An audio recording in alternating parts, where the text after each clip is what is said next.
Lucky Land Casino, asking people, what's the weirdest place you've gotten lucky? Lucky? In line at the deli, I guess? Aha, in my dentist's office. More than once, actually. Do I have to say? Yes, you do. In the car before my kids' PTA meeting. Really? Yes. Excuse me, what's the weirdest place you've gotten lucky? I never win and tell. Well, there you have it. You can get lucky anywhere, playing at LuckyLandSlots.com. Play for free right now. Are you feeling lucky? No purchase necessary. Void where prohibited by law. 18 plus. Terms and conditions apply. See website for details. Hello and welcome. It is Eric Erickson here. The phone number is 877-973-7425. Should you wish to be on this here program, my friends, would like to keep my promise to Cornelius, who will apparently be the only person who can come on the program to talk about this issue, who can restrain temper. So we're going to go here. Cornelius, thank you for being patient with me. How you doing? Can you just give me a minute just to address two issues with the security and the gun right? Go for it. That they're talking about. First, I have a criminal justice degree, a bachelor's, and I've studied police studies and mass shootings, and I'm currently taking my master's. And if you study criminal justice, the history of security, if you like the courthouses, back in the 70s and early 80s, they had some courthouse shootings. And now you can't remember the last time you've heard of a courthouse shooting. So it's very simple. We just do the schools like we do the courthouses. There is more than one way in and out, but the security is very good. So that'll end the school shootings right there. And the number two, they need to, with all this gun right stuff, 87% of crimes committed with a gun were purchased illegally. Only 13% was legally purchased. So I was working in the jail one time, and I heard two inmates talking about gun laws and gun rights. And one inmate turned to the other inmate and said, if they make guns illegal, I can double my prices in the streets. That was his solution. His solution wasn't that if they make guns illegal, now what am I going to do? I'm going to be out of work. No, he actually thought I can make more money because now I can sell my guns even higher. This is all in books. This is nothing new. They know this, but they keep interviewing people that don't know criminal justice, that have not studied it.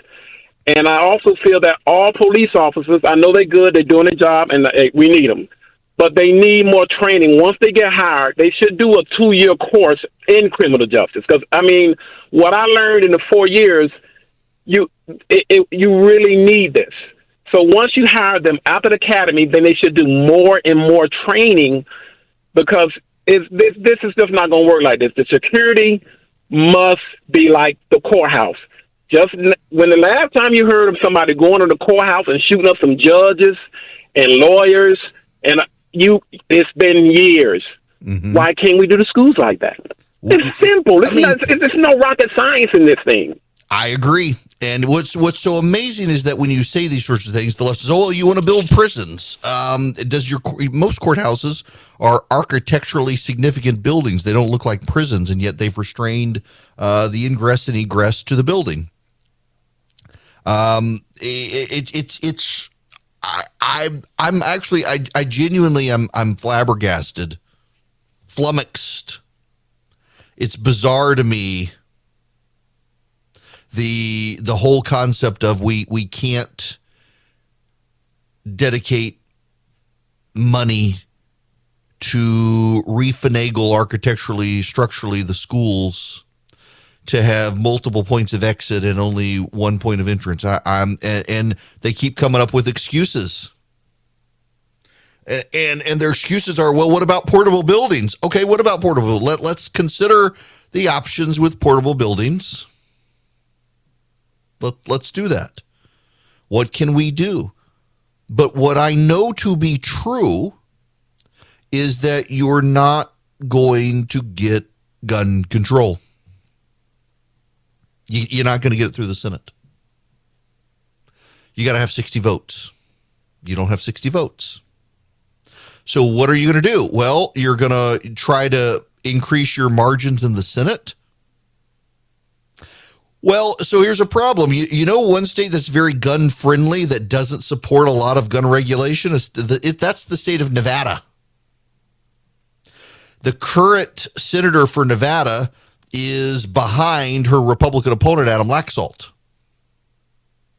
If she votes for more gun control, she's going to lose her Senate seat. And she can't get it through the Senate right now anyway. It is a telling thing to me that Chuck Schumer, the Senate Majority Leader, was willing to force a vote on expansive abortion rights, but has not been willing to force a vote on gun control. That should tell you right there that the polling is not what it seems for gun control. Chuck Schumer was willing to force a vote on expansive abortion rights in the Senate, but not gun control. Why is that, you think? Well, one of the reasons is because the headwinds, they are a-changing.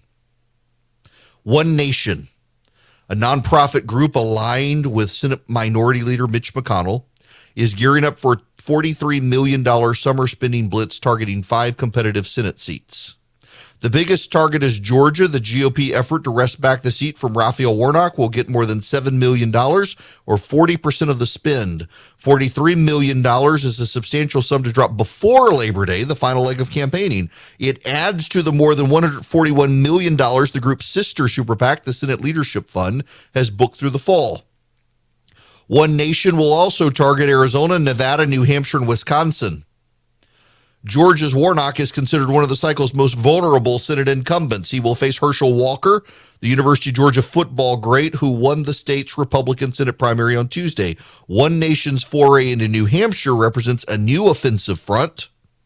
That's been considered a safer Democratic seat. Senate Leadership Fund has not booked airtime in the race.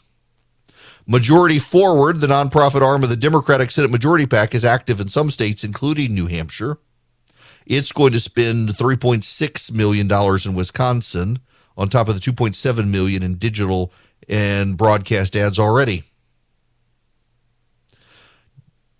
They're starting to make their move. They're starting to make their move. The Democrats are. And the Republicans are. And the Republicans have more money. The Republicans have more enthusiasm. It's one of the lessons from the primaries on Tuesday night, particularly in Georgia. There's way more Republican enthusiasm.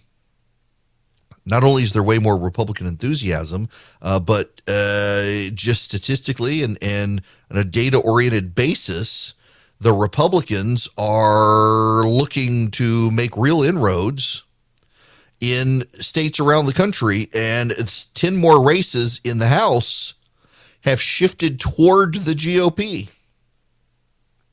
So Arizona 4, Greg Stanton is the Democratic incumbent, has shifted from likely Democrat to just leans Democrat. That's a shift towards the right. Young Kim is a Republican in California 40. It's gone from likely R to lean R. That means it's shifted towards the Democrats. Mike Levin in California 49 has shifted towards the Republicans. It's still lean Democrat, but that's a drift towards the GOP. Joe Courtney, a Connecticut 2 district, that went from being solid Democrat to likely Democrat. Johanna Hayes from Connecticut went from likely Democrat to lean Democrat. That means it's headed towards the right. If it goes, so essentially it's solid and then likely and then lean for the Democrats. So you get a solid Democratic seat. If it moves from solid to likely, that means it's starting to get more Republican. If it means from likely to leans, that means it's even more Republican. And then it goes to toss-up. Lauren Underwood, a Democrat in Illinois, has gone from lean Democrat to likely Democrat. That actually shifts towards the Democrats. Minnesota 1 is now considered a solid Democratic seat. Nevada 1, Dina Titus, has gone from leans Democrat to toss-up. Kurt Schrader of Oregon has gone from lean Democrat to toss-up. Pennsylvania 1 has gone from likely Republican to solid Republican with Brian Fitzpatrick. Pennsylvania 7 has gone from toss-up with Susan Wild, the Democrat, to lean Republican. And Pennsylvania 10, Scott Perry, the Republican, has gone from likely Republican to solid Republican. Means that 10 seats have shifted towards the GOP in just the last week. Kurt Schrader's the most interesting one. Kurt Schrader is the incumbent Democrat from Oregon. That's the Portland, Oregon suburbs, Bend, Oregon area. And Kurt Schrader was endorsed by Joe Biden. Joe Biden threw his weight behind Kurt Schrader, and Kurt Schrader was tossed by Democratic voters, progressive Democratic voters. And you know what happens? That district is suddenly a toss-up because the Republican nominee is a moderate, and now Kurt Schrader is replaced on the ballot by a far-left progressive. Let me read you the Cook Political Report write-up. Despite a ballot barcode debacle delaying final results from Clackamas County until June, it's clear progressive challenger Jamie McLeod Skinner will defeat 7-term Blue Dog Representative Kurt Schrader. Although she lambasted Schrader as a pawn of corporate PACs obstructing the Biden-Pelosi agenda, redistricting was a huge factor. McLeod Skinner took 71% of the vote in Bend, part of the whopping 53% of the 5th Congressional District, new to Schrader. Republicans nominated former Happy Valley Mayor Lori Chavez DeReamer, who owns a chain of medical clinics with her husband. Republican strategists can't wait to portray McLeod Skinner, a Medicare for All Green New Deal backer, as too far left for a Biden +9 seat. McLeod Skinner has a grassroots army and will emphasize her wildfire recovery as a city manager to build a rural populist appeal akin to John Tester, but it's a toss-up seat. Think about that. This is a D+9 district. It means a generic Democrat should get 9% more than the Republicans on the ballot. And it's become a toss-up. That is how bad it has become for the Democrats. Or consider Susan Wild. She's the Lehigh Valley, the Allentown, Bethlehem, Pennsylvania area. Susan Wild is the Democrat. It now leans Republican. Republican Coatings manufacturing executive Leslie Schiller's decision to largely ignore her primary opponent, education IT consultant Kevin Dilliker, nearly cost her the GOP primary, but she prevailed 51-49 and will take her $1.1 million war chest into the fall's rematch against Susan Wild, who's got $2.4 million cash on hand. In 2020, Wild beat Scheller 52-48. This time, redistricting gives Scheller the boost. It's a court-appointed map. It adds Carbon County to Lehigh Valley. Carbon County is a deep red district or county in Pennsylvania. The seat has gone from a Biden +5 district to a Biden +0.6% district. Had the race played out along these lines, Scheller would have won last time. The Democrats are doomed. Democrats are doomed. The reality is Democrats are convinced abortion and guns are winning issues. I started to say killer issues for them. Well, it's those too, but winning issues for them. They think they're winning issues. In their bubble of coastal elites, they're winning issues because the coastal white elite love those issues. Nobody else does. Nobody else cares about those issues. And they don't understand that because their bubble of people who tell them what the world thinks are also in that bubble with them. So they don't understand. And meanwhile, the environment is trending away from them. It is notable. It is very notable that Chuck Schumer was willing to put on the ballot in the Senate, I shouldn't say on the ballot, a vote in the Senate, a vote for all-encompassing abortion on demand until birth, and will not do the same with guns. That tells you everything you need to know about how Democrats behind the scenes really see the issue. There are a lot of options out there. If you're a self-starter and you want to invest on your own, it can be really confusing. And I'm delighted to tell you about SoFi because that's who I use, and now I've got them as an advertiser. If you're a SoFi user, my gosh, you get all sorts of options, great research. You get the ability to invest in stocks, EFTs, crypto, plan out your retirement. More importantly, you got people you can call on. I mean, for example, I can use SoFi to buy stocks and EFTs and do the deep dive research if I need to and get complimentary financial planners ready to help answer questions. You can too, whether you're stuck on where to start or need help deciding what to do next. You can even save for retirement with traditional Roth and SEP IRAs. They have so many options. If you're into crypto, you can also explore crypto. They've got 30 available coins: Bitcoin, Ethereum, Cardano, Solana, Dogecoin, and so much more. But more importantly, they've got the #1 ranked automated investment tool, their robo-advisor. It takes the stress out of building and managing a diversified portfolio without having to pay a bunch of experts to do it. I really like SoFi. Y'all, I've tried, you name it, and I probably tried it, and I settled on SoFi and think you will like it as well. Cut through the jargon, make investing easier with SoFi. Visit SoFi.com/Eric to learn how you can win up to $1,000 in stock when you open an account. That's SoFi.com/Eric. Brokerage and active investing products offered through SoFi Securities LLC, member FINRA SIPC. Ray Liotta has died. The Goodfellas actor died unexpectedly, 67 years old. He was in the Dominican Republic shooting the movie Dangerous Waters. He died in his sleep. He was Henry Hill in Goodfellas. He also was Shoeless Joe Jackson in Field of Dreams. He was in the movies Blow, Killing Them Softly, The Place Beyond the Pines, Marriage Story.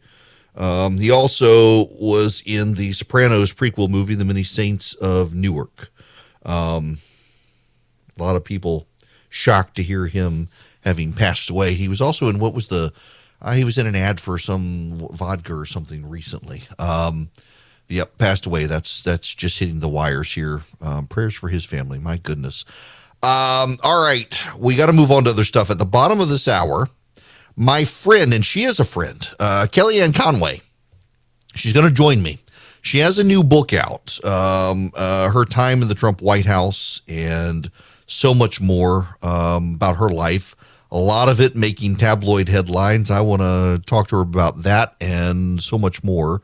So stick around with me at the bottom of the hour as I interview Kellyanne Conway about her book. I also want to tell you that there's a parental uprising coming, and I'm going to spend some time on this parental uprising. Because in Monroe County, Georgia, now, if you're not in Georgia, you don't know where it is. It's the county by me. It is a conservative county, but the parents really have never been all that engaged and paying attention to when it comes to school boards. Well, after all the critical theory and all the woke stuff that's happened in school boards, parents have had an uprising. Voters basically threw out the Board of Education and put in a conservative board. They said a majority of the board basically threw out all the people who had deep ties to public education, put parents on board. And the parents have been pretty aggressive in their opposition to a lot of the liberalism that they're seeing in schools. And even there, the school superintendent, quite liberal. In fact, the school superintendent harassed a kid in that school system because the kid's parent is the publisher of the local newspaper, and the newspaper has a conservative bit to it. That gives you an idea of what they're dealing with. Parents are fed up, had an uprising. This is happening around the country. In Arkansas, any Republican who opposed school choice lost on the ballot in their primary on Tuesday. They haven't really even, those school choice advocates haven't paid that much attention to Georgia. That's coming. And you're going to see a major wipeout of Democrats and progressives on school boards, even in urban areas around the country, like Austin, Texas. Parents are throwing progressives off of school boards in this huge uprising because they are really, really tired about the wokes, and they're really, really tired about the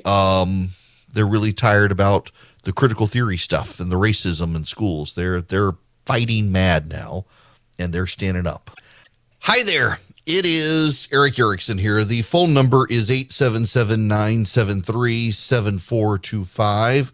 I want to go to the phones real quick. We're waiting for Kellyanne Conway. She's been held up and will be with me momentarily. And until I get to her, I want to talk to Arlene. Welcome to the program, Arlene. How are you? Fine, Eric. How are you? Want to thank you for the great reporting on the Texas shooting today. Thank you. And I took your advice, and I was a poll worker, but I have a question. Mm-hmm. There are over 10 million Georgians, and I want to know what can we do because only about 1 million plus voted. So what can we do? I live in Clayton County, and I worked the polls. It was very good. So can you give us some hints on how we can get more voters to come out in the November election? Yes. Okay. So one of the things we got to keep in mind is that we got a situation where a lot of people choose not to vote in primaries because they don't see themselves as either Republican or Democrat. So they don't vote in the primary. Right. There are 7,004,034 active registered voters in Georgia. 95% of the population in Georgia that could be registered to vote is registered to vote. And so we get about 60 to 70% of those people who turn out and vote. Honestly, it's voter awareness. A lot of people, though, they don't want to vote because they've gotten very cynical in politics. They don't think it matters. Occasionally you have high water marks and churn of voters who want to be involved, but some people just don't want to vote. They're automatically registered to vote when they get their driver's license, and they don't like politics. They don't like the politicians. They want nothing to do with it. And staying home in our country is a form of vote. In Australia, they're forced to go vote. You get fined if you don't go vote. I kind of like our way, where if you don't want to be involved, frankly, I think too many people who are stupid vote anyways. So let people stay home if they don't want to. They're the smart ones, I guess. But thank you for getting involved. I've been telling people, just go learn the process. Be a poll worker. Serve your state. Volunteer to be a poll worker or a poll watcher for a party. And we all improve the system together. So thank you for taking my advice and doing that. Now, the great thing about going into national syndication is I am not compelled to bring authors on there. So the number of people who write a book and want to get on the program is insane. And I get to tell them all no now. But when you're a friend of mine and you've written a book, I'm very happy to bring you on. Particularly when you have done so much for this country for so long and frankly have been smeared along the way by so many people when if they knew how wonderful you were, they would all adore you. And vengeance is great when you got the bestseller in the country. It just so happens my friend Kellyanne Conway has the bestseller in the nation right now. Here's the Deal is the name of the book, and she's joining me by phone. Kellyanne, how are you? Well, thank you, Eric. I didn't even know that, so thanks for telling me. Yeah, I know you know how that is to be on I'm top. looking on Amazon. You've got a #1 bestseller flag for political books in the country. So congratulations. Okay, cool. We'll take it. Let's bring it home on your show too. I think people are going to love this book. I think so. So I got it I guess 2 days ago. I got my copy. It's okay. First of all, I got to be honest with you. I didn't know what this was. Like, did I get like this encyclopedia or something? This is a big book. You had a lot to say. It's a 500-page book. It's a big baby. It's worth a cost, certainly. It's a good beach read, good Father's Day gift. Come on, Eric. Okay, so it's funny. I'm going to the beach day after tomorrow, and I've already got it. So I've started reading it. So I want to talk to you about this, but I want to step back first and get the larger picture from you. We are seeing all of these people sweep into office in Washington who their entire mission is to undo everything you guys did. And the result is instability in the Middle East, instability in Europe, instability in the stock market, instability in the economy, inflation. Some people out there should look at this as a testament to actually the really good things that happened for 4 years. Indeed. And I can't help but that it's less ideological and more just based on spite as a governing philosophy for the Biden-Harris man-made disaster of a White House. Eric, why? Well, because why would you just kill the Keystone Pipeline on day one if it weren't out of spite? It can't be rational or logical. It doesn't even seem ideological because it's 42,000 jobs, it's 800,000 barrels a day. That's before we're facing $5 a gallon gas prices. That's before Putin's invaded Ukraine. That's before inflation is hurting people on basically every consumable good. I mean, these are everyday necessities. In Joe Biden's America, infants are hooked up to tubes trying to get basic nutrition in hospitals. 107,000 people are dying of overdose deaths. So you've got crisis and chaos everywhere we look. To coin a few terms that we heard all too often in our White House, everywhere I look, there's cases and chaos and crisis. And Eric, American people are very smart. They see this. The polls reflect it. You have majorities of Republicans and independents and a good, healthy plurality of Democrats disapproving of the job they're doing on all these core issues for one fundamental reason. They're willing to give Joe Biden a chance. They're willing to say, this is America. Sometimes we hit a bump, but things will get better. We're hopeful. We're optimistic. We're resilient. Actually, what people are saying is more fundamental. They're saying it's not that it will get better. It's that it was better. It was much better not that long ago. And I want that back. And they're looking at the policy prescriptions that worked. The other thing about this White House that is so mind-numbing, unlike Bill Clinton and his White House and Barack Obama and his White House, they faced those grievous losses in the fall of 1994 and in the fall of 2010 and admitted it.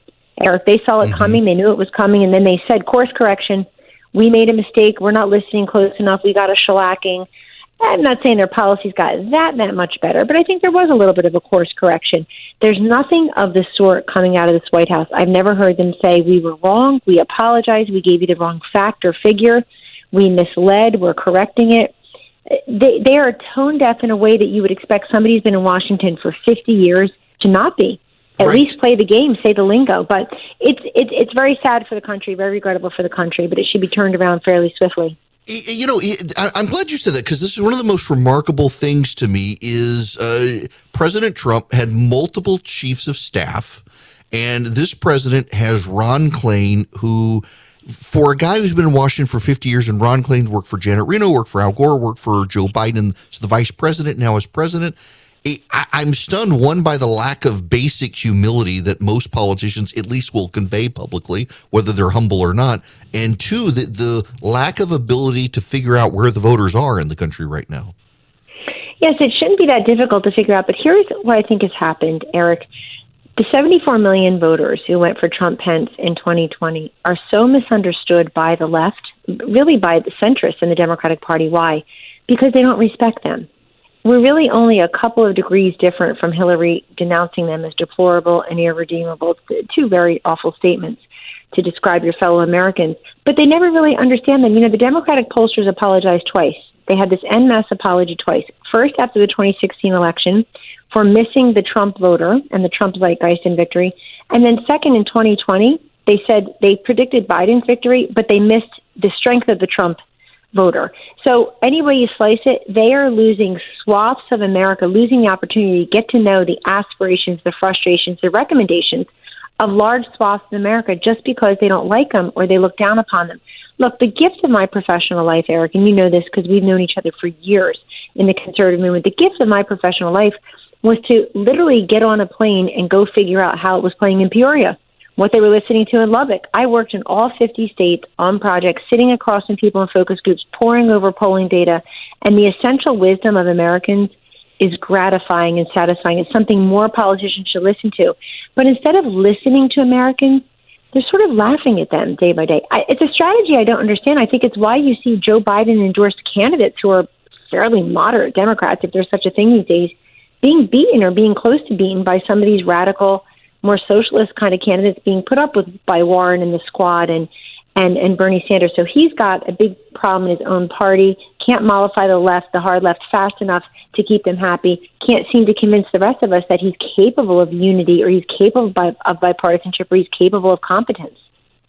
Well, yeah, okay, so I'm glad you say this because this gets into where you and I first met. You were a pollster and a focus grouper within the conservative movement. I kept showing up at meetings, and here's this brilliant lady on stage explaining the way things were, making predictions that people in the room sometimes scoffed at and was always typically right.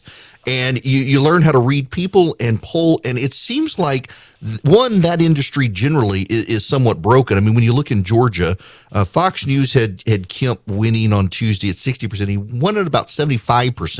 And a lot of pollsters were predicting maybe a 51% win.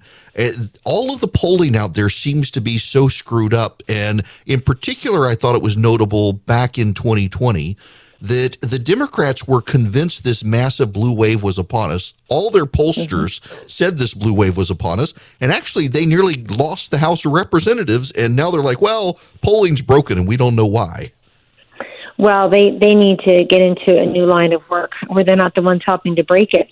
Look, the quality of a poll really depends on 3 or 4 things. One is, who is in your sample? Are you talking to likely voters? And if you're talking to likely voters, Eric, I like to point out the worst way to find out if somebody's a likely voter is to ask them the question, are you likely to vote? Sounds intuitive, but you have to give people a comfortable out so that they're expressing to you who they are, not who they wish to be or what you would think they wish to be. And so ask people, some people in the area think that their vote doesn't count, or they're too busy with work, school, and family, or they're so sick and tired of both parties. Do you ever feel this way yourself? Doesn't mean you won't vote, but it does give you this comfortable out that then I think a good pollster can examine. The other thing that's going on is it's the science part, but it's also the art part. I think the art part has gotten really bad, where you're asking people, ridiculously oversimplified questions and then pretending you can make policy of it. What do I mean? Oh, do you support or oppose protecting the environment? 82% support protecting the environment. And then John Kerry swoops in and says, therefore, we have to get rid of cows and cows that make gas. That is not what the question asked. The question asked, do you support or oppose protecting the environment? Yes, I like chocolate chip cookies, and I like puppies and fires on a cold winter's night. So I think the responsibility in many different ways. And by the way, pollsters should do two things more often. Number one, Eric, is say, I don't know. I don't know. We didn't ask that question. I don't have good visibility into that. Here's what I think based on cobbling together other data, but we'll ask that next time. First of all, say I don't know and start accepting I don't know as an answer. When an American tells you, I don't know, I'm not sure, stop pushing them. Well, which way do you lean? If you had to guess, if you had to decide now, if I had a gun to your... No. They just told you, I don't know. You know what, Eric? I don't know is a very rich, deep insight.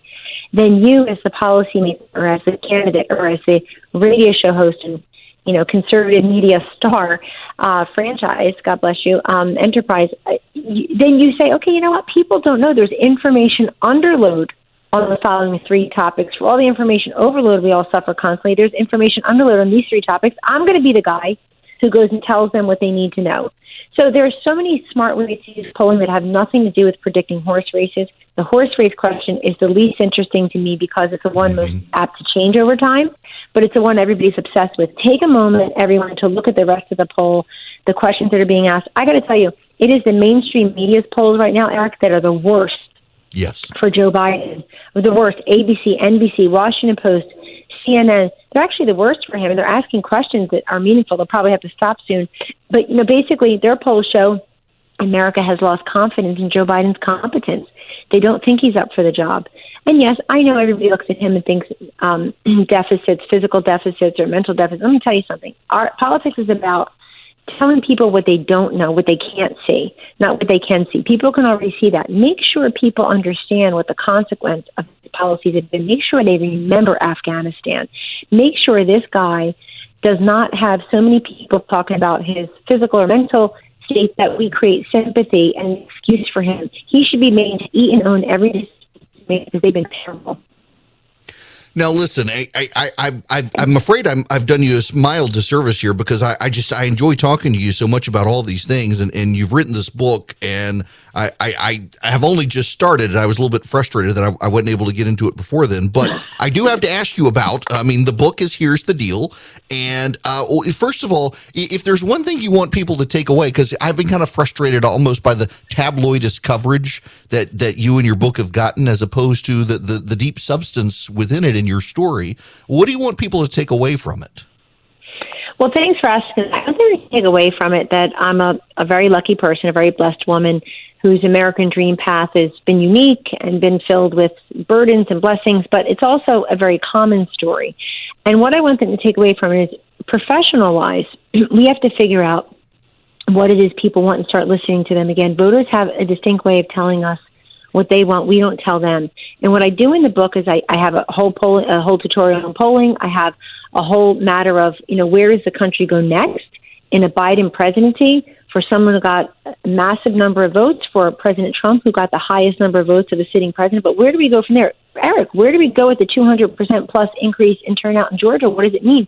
Well, first of all, it means that people do have faith in elections. They still see it as their civic duty, their constitutional right, but also their ability, their voice and their choice, their ability to affect change and to make sure some ideas prevail and others fail. The other thing I say in the book is I really try to toughen people up, stiffen the spine a little bit. Don't worry about all this wokeness. God made you. I'm a very religious person. God made you, and whoever God made, no man or woman can cancel. And remember that. Don't let anybody make you feel sorry without your permission. They can't do it without your permission. So far, I'm not granting it to a single soul. But I think if you read this book, you find somebody who's been at this for decades and decades and decades. And what have we found over time? I go right after the Republican consultancy. I call it staph infection. I call it a walking RICO violation. I talk about I talk to the non-feminist, the post-feminist, the male-dominated Republican consultancy always make sure their friends get a seat on the gravy train, and who blame the candidates after the candidates lose. Candidates lose, consultants always win. And this is what I want people to know, that Donald Trump did a couple of things with politics that are transformative, and I don't think as a nation we should go back. What are they? Well, number one, it's taking the message directly to the people. You can't campaign by Zoom. You can't campaign remotely. You've got to go where the people are, talk to their local newspapers and media outlets and radio stations. You've got to take the case directly to them. Secondly, I think what Trump did is very important, President Trump, is the democratization of information. So you don't like his tweets? That's okay. But give him his due. He democratized information with ability to receive free of charge and instantly a presidential communication, whether you're a billionaire CEO, the carpenter on the job, the stay-at-home mom, the college student. There was a certain transparency and a certain forthrightness in just saying, this is what we're doing today, this is what we're working on. Of course, not all of them were created equally, but he did transform that. And then I also think that money is important, but it's not the most important thing in politics. We had about a third of the resources in 2016 that they had in 2020. In 2016, we had hunger and swagger, and we had people saying you can't do that. Underdog, understaffed, underestimated. That was very much, I think that's very much the American way. And come 2020, I mean, they had so much money, they proved all of that is to be true, that if you have a very large fortune and waste most of it, you end up with a small fortune. I say this to you for a very simple reason. Don't worry if you're supporting, or indeed you are, the candidate who has fewer resources or less experience, or this endorsement or that non-endorsement. The only endorsement you really need is of the people. The only resources you really need is you and your ability to show that you have integrity and that you are, and humility, and you've got a vision and a plan for them. And I think the other thing that we changed, turned on its head, and I'm hearing a little bit too much about electability right now for my comfort, Eric. I think it's a terrible term. Kellyanne, I'm afraid I got to interrupt you there. They're telling me the computer's about to throw us off of here into a commercial break. So I got to leave you there. Absolutely. It's good to talk to you. Kellyanne Conway, Here's the Deal is her book. I hate to interrupt her and cut her off, but the computer's going to cut us off. And I've got to tell you guys about Patriot Mobile before I go to this commercial break as well. Patriot Mobile should be your cell phone provider, helping candidates around the country who are conservative and conservative causes. If you go to patriotmobile.com/Eric, patriotmobile.com/ERICK, you can sign up with Patriot Mobile. You can get free activation. You can get great discounts. They've got great coverage around the country. You can see their maps at patriotmobile.com. You can also call them, patriotmobile.com/Eric or 972-PATRIOT with 100% U.S.-based customer service. We've got 30 seconds. Went along with Kellyanne Conway. Her book is Here's the Deal. It's available at Amazon or your local bookseller. When we come back, we got to shift gears a little more out there. The parental uprising in education happening around this country. Pretty significant revolt from parents out there I want to tell you about. I've been keeping an eye on. Hello, it is Ryan, and we could all use an extra bright spot in our day, couldn't we? Just to make up for things like sitting in traffic, doing the dishes, counting your steps, all the mundane stuff. That is why I'm such a big fan of Chumba Casino. Chumba Casino has all your favorite social casino-style games that you can play for free anytime, anywhere with daily bonuses. That should brighten your day a little. Actually, a lot. So sign up now at ChumbaCasino.com. That's ChumbaCasino.com. No purchase necessary. VGW Group. Void where prohibited by law. See terms and conditions. 18+.